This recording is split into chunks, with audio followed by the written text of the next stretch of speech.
to the Rotary Club of the Diangas. I'm President Hannah, and in behalf of my Rotary family, thank you all for being part of the 51st handover and induction ceremony of Rotary Club of the Diangas for the Rotary year 2025-2026. This year, we carry the theme, Unite for Good.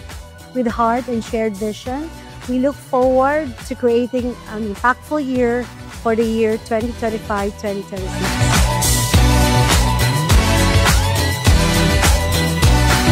I now declare this 51st induction and handover ceremonies of the Rotary Club of the Diangas to order.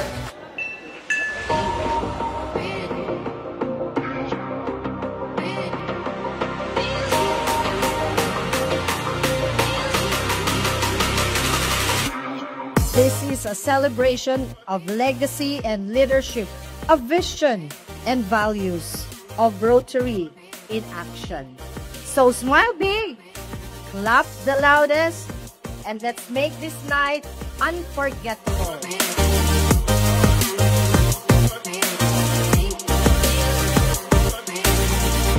We are also here to warmly welcome our incoming leaders for the Rotary year 2025-2026, led by our dynamic President, Hannah Mamon.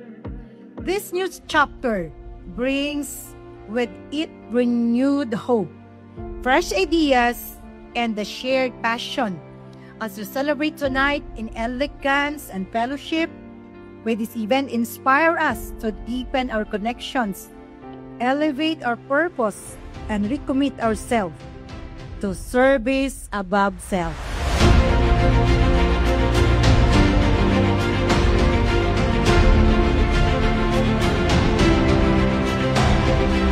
True success cannot be measured by wealth.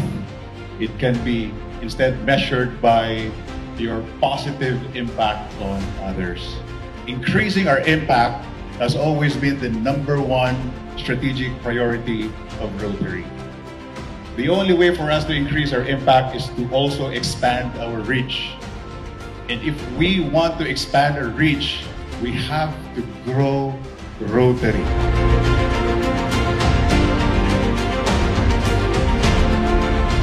You are all elected officers of your club, and you are supposed to lead your club this year.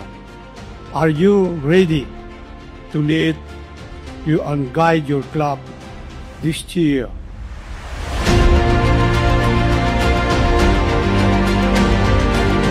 To my club members, your messages, your time, your support, nagaskip ang akong heart, and it brings tears of joy. You have shown me what love for Rotary and service truly means, again and again, and my heart is full. Our friendship is crazy beautiful. You are extraordinary. You turn friendship into family. Your breaking became healing. Your healing became giving. Your giving became loving. Your legacy became leadership.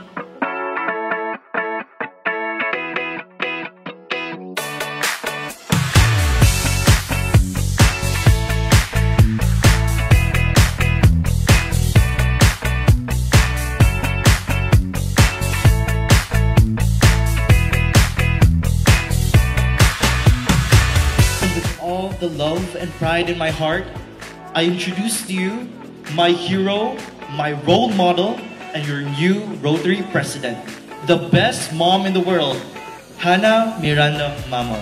I, Hannah Miranda Mamon, having been duly elected to the position of President of the Rotary Club of the Diangas, Rotary International District 380, do solemnly swear that I will faithfully perform to the best of my abilities the duties and responsibilities of my position, abide by, follow and uphold all the provisions, the constitutions and bylaws of my club.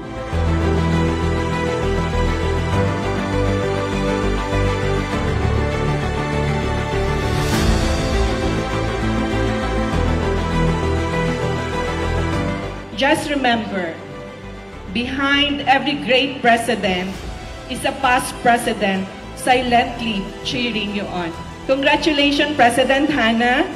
May your year be joyful and wonderfully unforgettable, inspiring us with your high energy and passion to lead.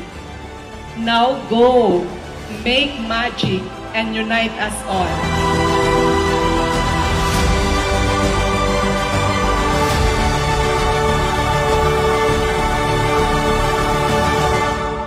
I pledge to lead with heart and care our members who are the very heartbeat of service of ourselves. Let us move forward together as game changers and united for good.